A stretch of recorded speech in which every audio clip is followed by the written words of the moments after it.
In January of 2021, what I hear both in the mainstream media and here on YouTube is an unwillingness to deal with the neo-Nazi issue and an eagerness to dismiss everything going on the far right as stupidity.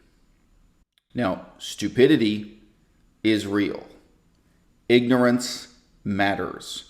The question of the level of intelligence, education, and political competence of the people of the United States of America really matters if those questions are being taken seriously. But what do we accomplish by dismissing these people as stupid?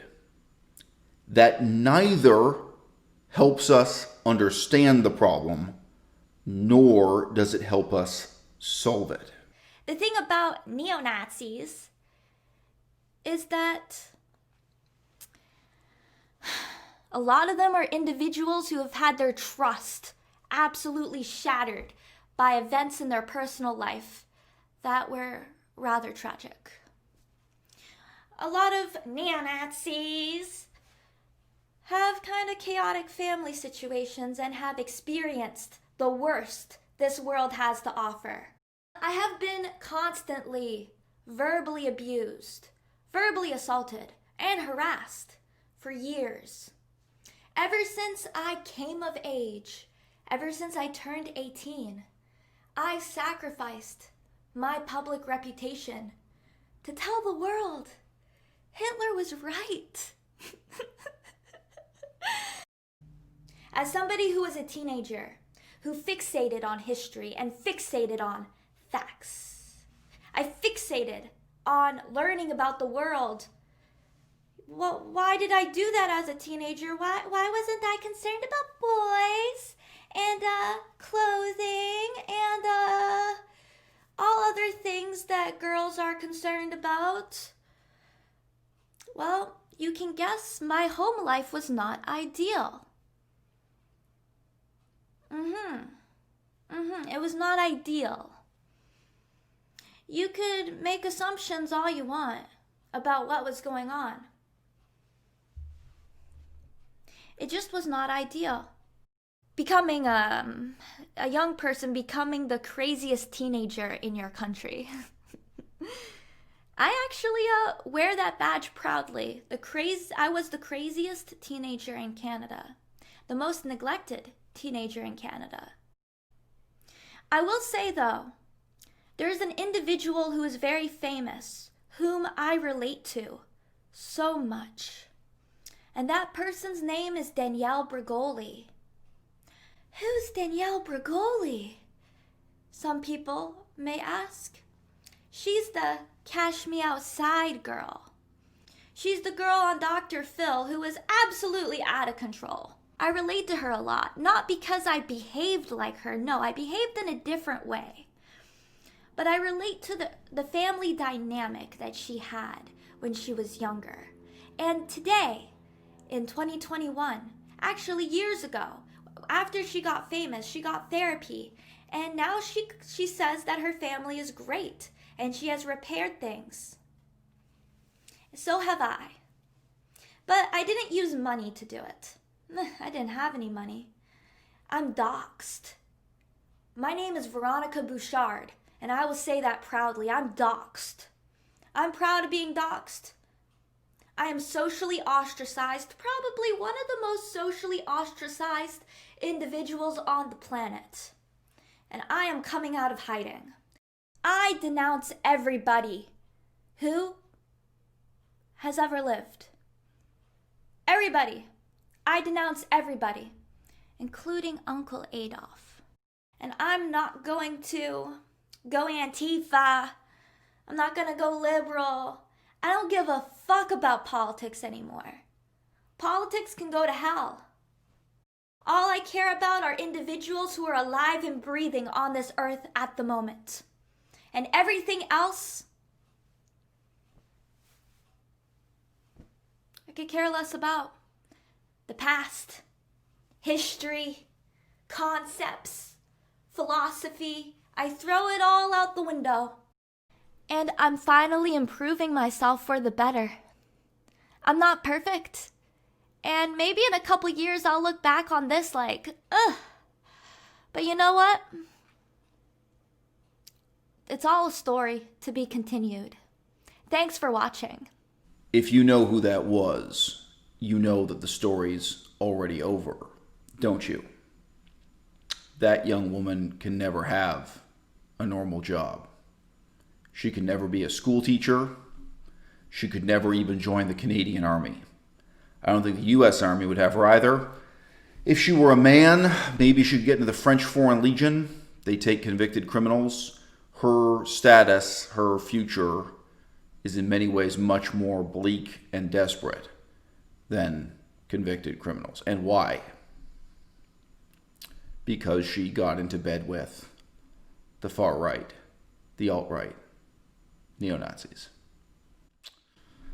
I have a colleague here on YouTube.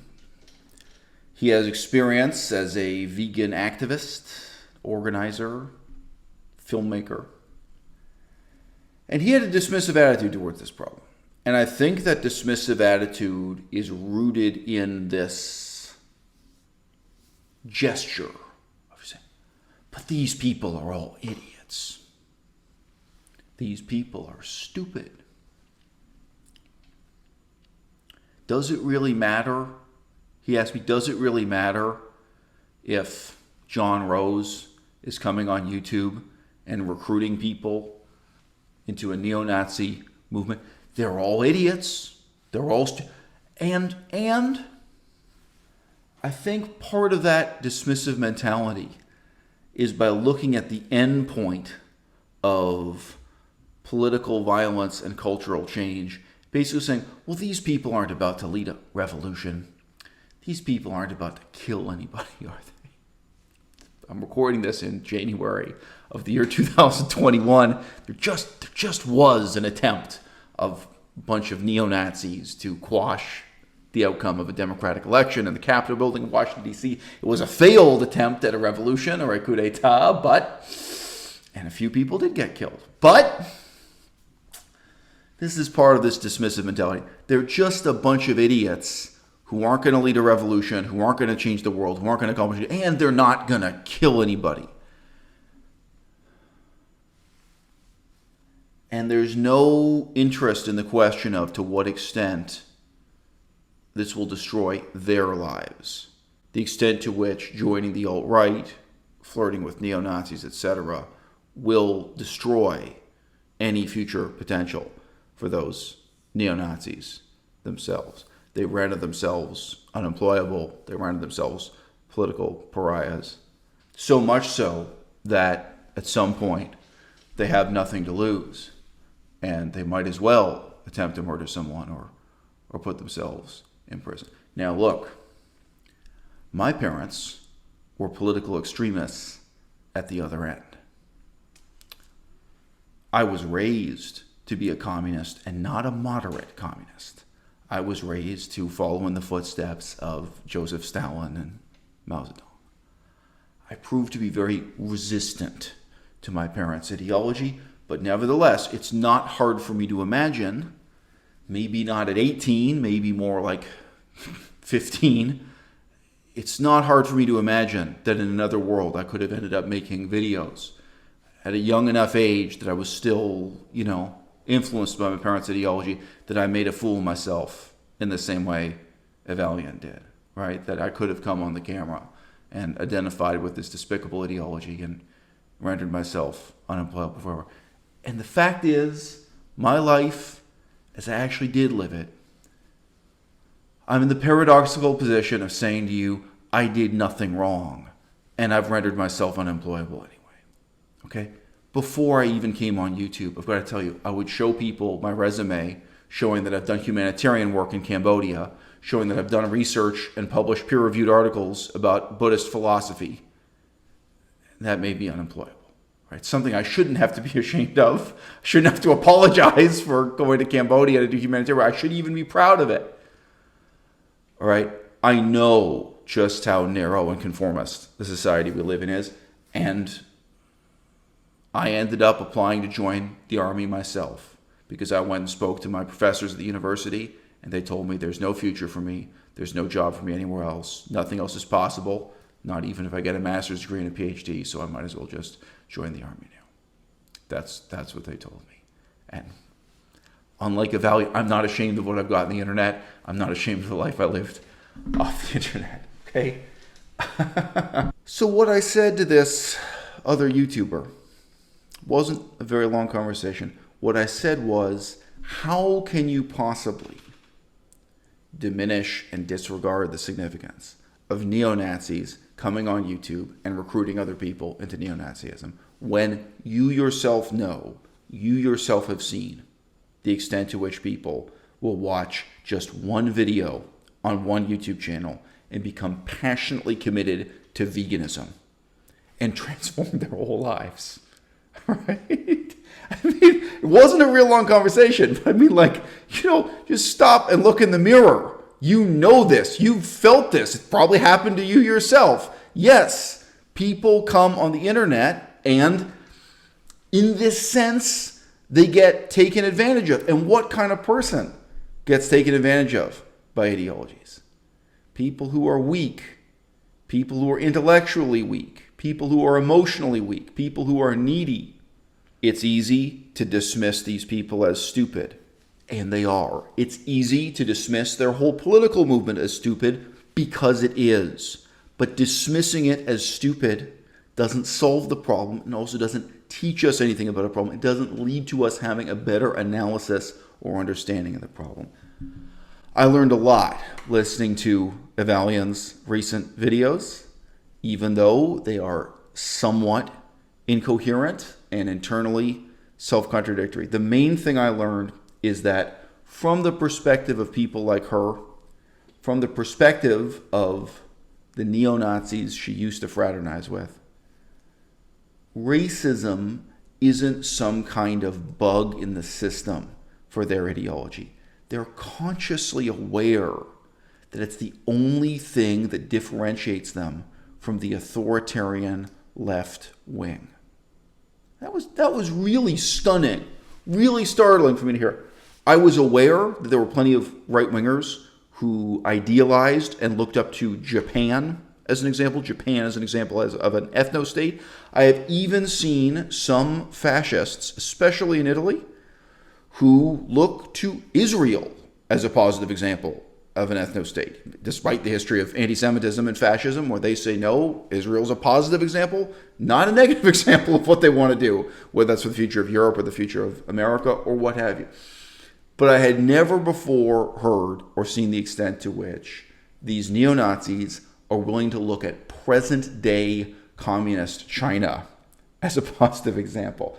They are aware of the extent to which Adolf Hitler's movement and the history of 20th century fascism really was a form of socialism, even if an incredibly perverse, dark and distorted vision of socialism, that nevertheless, that was something that began as socialism, that had left-wing elements, and that still today, if you take away the racism, if you take away the white nationalism, if you take away the paranoia about the looming extinction or endangerment of the white race, the replacement theory, and all the race realism, all that horseshit, if you take that away, they're really just a bunch of authoritarian left-wingers who irrationally blame the Jews for their problems rather than blaming the ruling class as a whole. That was stunning for me to hear. It was stunning for me to hear that someone like her is aware that the vast majority of bankers and just members of the moneyed elite in the United States of America are not Jewish and are not part of any Jewish conspiracy. That this is really just a kind of recruitment tool for their racist movement to misrepresent Marxist class analysis and a call for a revolution that is really not much different from a communist authoritarian revolution, to misrepresent it as appealing to conservatives and right-wingers by emphasizing the extent to which differences between social classes can be conflated with differences between ethnic groups, in this case, specifically or especially blaming the Jews. I learned a lot from listening to these bizarre, incoherent rants from Evalian. I learned about the extent to which her own engagement with neo-Nazi ideology came from her fear that she would discover that her own genetic ancestry was in part Jewish. It was very interesting to hear that she regards this now as a phobia, that she had an irrational fear, a terror of discovering herself to be a member of exactly the ethnic group she most hated and reviled, and she recognizes that there never was a good reason to hate or revile those ethnic groups. I gained some analytical understanding of what's going on as the alt-right now frankly breaks down into compost and something new sprouts from it. We all know the problem in the United States of America is education. Do you know how much money it costs to get a bachelor's degree in political science in the United States of America?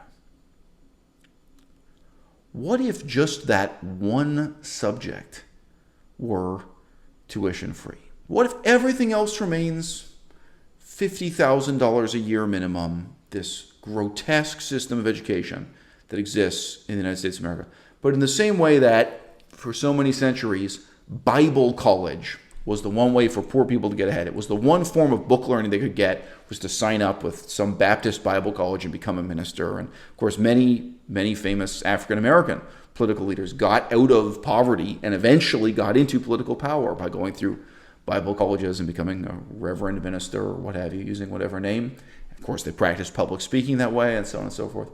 What if just the study of politics became tuition free in the United States of America? And what if resentful, poor, confused, redneck Americans who are poor and don't know why, and are hopeless and don't know why, and live in cities with no urban planning and no subway system and no bus system, and no train system, and no architecture and no heritage, and indeed no meaningful sense of identity? That's a real issue with the vast majority of white Americans in the United States of America. The fact that they're living in a culture that's just a thin veneer painted onto the history of British colonial genocide.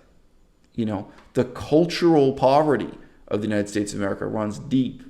And, you know, that's why, as a result, these people struggle with this tremendous intellectual poverty and, frankly, political incompetence. What's the way out of that? What's the solution? You know, the solution can't possibly be privileged people like myself who are at a much, much higher level of political education, both formally and informally, just sneering at and dismissing these people who never could possibly access the kind of political education I have and that I take for granted.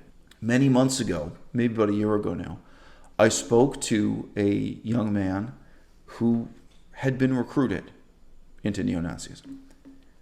This is over the internet, not face-to-face, but it was a voice chat. And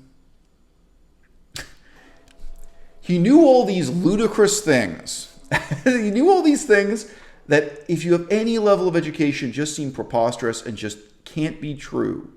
About ancient Greece, about ancient Rome, about ancient Egypt, even the history of North Africa, not just Western Europe, you know. And like every single thing he was saying, it was like 10 to 20% had some factual basis. But then it was just to a ludicrous extent kind of reimagined and reinvented in its significance and misrepresented by, you know, neo-Nazi propagandists. Aristotle is not easy to read. Aristotle is not easy to understand. The real political legacy of ancient Greece and ancient Rome and even ancient Egypt or what have you, the real significance of that history is not easily accessed. And the people who could explain that stuff to you, the people who could sit down with an 18-year-old kid and talk them through Aristotle and motivate them and help them to really understand the political history of Europe or of the whole world, Not even going to get into ancient India and ancient China here, but I could. But let's stick to Aristotle for the purpose of this video. The people who could do that, sitting down with an 18-year-old kid who ultimately wants to make the world a better place and to some extent may well be burdened with resentment about their own upbringing in Topeka, Kansas, wherever it is they're from. They grew up somewhere where life was awful and they don't know why. Okay, and they feel oppressed and they don't know who's oppressing them. Yeah, they want to make the world a better place, but a large part of that impulse is going to be destructive rather than constructive, inevitably. The people who could sit down and explain Aristotle to an 18-year-old and guide them through that reading day by day, week by week, charge a price tag of more than $50,000 a year in tuition.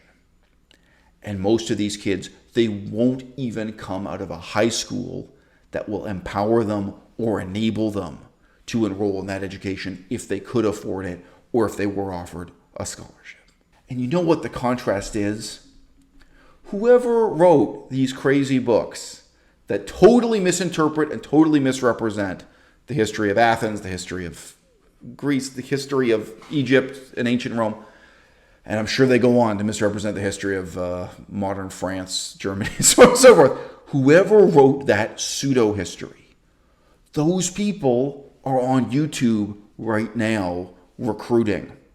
They're offering young men and young women a road to power, a road to feeling special, to feeling well-informed, to feeling that they're part of a political movement that's going to change the world. And they're willing to sit down and take the time and say, hey, they won't just give you the book. They're going to talk you all the way through the book. They're going to indoctrinate you, right?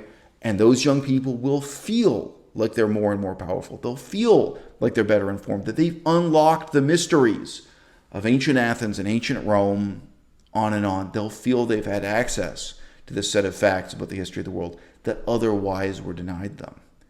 But the reality is those things were only denied them because the United States of America is the wealthiest country in the world with the worst system of higher education in the world.